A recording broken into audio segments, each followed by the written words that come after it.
देखिए कंचन, प्रधानमंत्री मोदी का जो अंदाज था वो अवसर के मुताबिक अपने को ड्रेस करते हैं। आप देखिए यहाँ पर जो उनके दौरे का दूसरा दिन था, सुबह सुबह जब वो 9/11 के मेमोरियल पे गए तो बिल्कुल सफ़ेद कपड़ों में थे। जब यूएन में भाषण देने के लिए गए तो वो अलग परिधान में थे, उस अवसर के मुताबिक थे।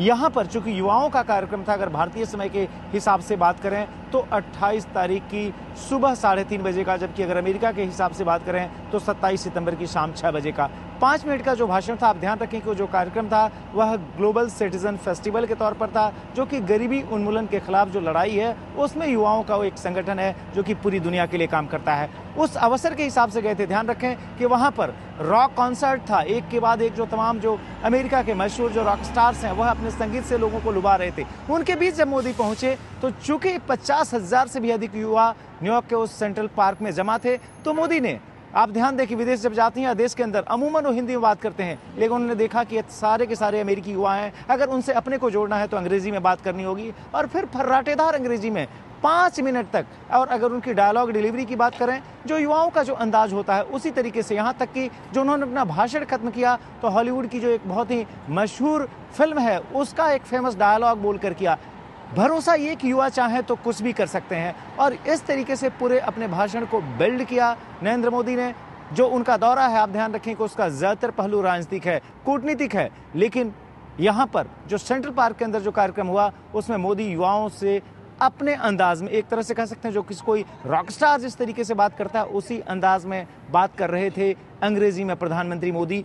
जिस तरीके से भारत में युवा वर्ग को अपने साथ लेकर चलने की कोशिश करते हैं, उनका सबसे बड़ा वोटरी भारत के अंदर अगर चुनाव के हिसाब से बात करें युवा रहे हैं, यहाँ पर भी विश्व समुदाय के जो युवा हैं उनको अपने साथ जोड़ने की कोशिश में लगे थे। और इसीलिए जो उनकी पूरी की पूरी जो डायलॉग डिलीवरी थी, जो शब्दों का चयन था, वो युवाओं वाले अंदाज में था। और मैं बताऊं किस तरीके की क्यूरियोसिटी थी यहाँ पर न्यूयॉर्क में युवाओं की, खासतौर पर मोदी को सुनने के लिए। जो उनको सुन नहीं पाए उनमें एक तरह से निराशा कि हम उसको अटेंड नहीं कर पाए। यहाँ पर भारतीय मूल के दो, मुंबई में रहती थी भाग्यश्री, यहाँ पर है न्यूयॉर्क में, हर्षल उनके पति, वो भी यहाँ पर बर्कले में काम करते हैं।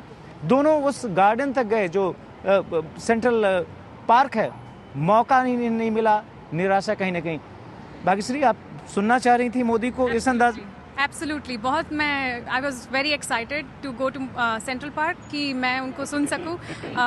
सुबह से देख रही थी उनका यूएन जनरल असेंबली में जो स्पीच हुआ, बहुत अच्छा लगा। वो देखकर मुझे लगा कि कल तो हम जा रहे हैं उनके जो मैडिसन स्क्वायर गार्डन का जो इवेंट है उसके लिए, बट लगा कि आज शायद उनकी एक झलक मिल जाए, तो let's just try to see Central Park and then but we missed it. Harshal, ये बताइए कि मोदी जहां भी जाते हैं उस अंदाज में बातचीत करते हैं। यहाँ पर यूथ का प्रोग्राम था तो उसमें अंग्रेजी में बोलते नजर आए। मोदी का ये अंदाज आप लोगों को कैसा लगा?